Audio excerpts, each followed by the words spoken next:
ಉಮೇಶ್ ಬೋಳಶೆಟ್ಟಿ ಅವರು ಮಾಡ್ಯಾರ. ಅದರ ಜೊತೆಗೆ ಉಮೇಶ್ ಬೋಳಶೆಟ್ಟಿ ದುಃಖವನ್ನು ನೋಡ್ಯಾರ, ಸುಖವನ್ನು ನೋಡಾತಾರ. ಜೊತೆಗೆ ತಮ್ಮ ವ್ಯಕ್ತಿತ್ವವನ್ನ ಪ್ರದರ್ಶನವನ್ನ ತಮ್ಮೆಲ್ಲರ ಮುಂದೆ ಸಹ ಇವತ್ತು ಸಾದರ ಪಡಿಸ್ತಾರೆ. ಹೀಗಾಗಿ ರಾಮನನ್ನ ಸಲ್ಲಿಸುವಲ್ಲಿ ಅಳಿಯೂ ಸಹ ತನ್ನ ಸಣ್ಣ ಸೇವೆಯನ್ನು ಸಲ್ಲಿಸಿದೆ. ಅದೇ ರೀತಿ ಶಬರಿ ರಾಮನ ಭಕ್ತೆಯಾಗಿ ಅವಳು ಸಹ ಅವನನ್ನ ಸೇವೆ ಸಲ್ಲಿಸಿದ್ದಾರೆ.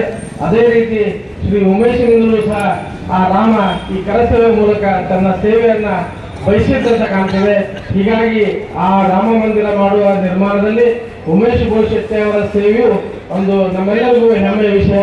ಹೀಗಾಗಿ ಶ್ರೀರಾಮನ ಒಂದು ಮಂದಿರಕ್ಕೆ ಇವರ ಕರಸೇವೆ ಏನಿದೆ ಒಂದು ಸ್ವಾಗತ ನಮ್ಮೆಲ್ಲರಿಗೂ ಅಭಿಮಾನದ ಸಂಗತಿ. ಆ ನಿಟ್ಟಿನಲ್ಲಿ ನಮ್ಮೆಲ್ಲ ವೀರಶೈವ ಮಹಾಸಭೆಯಿಂದ ಮತ್ತು ಪೇಟೆ ಬಸವೇಶ್ವರ ದೇವಸ್ಥಾನದಿಂದ ಅವೆಲ್ಲ ಊರ ನಾಗರಿಕರ ಪರವಾಗಿ ಅವರಿಗೆ ಸನ್ಮಾನವನ್ನು ಮಾಡೋಣ ಅಂತ ಹೇಳ್ಕೊಡ್ತೀವಿ.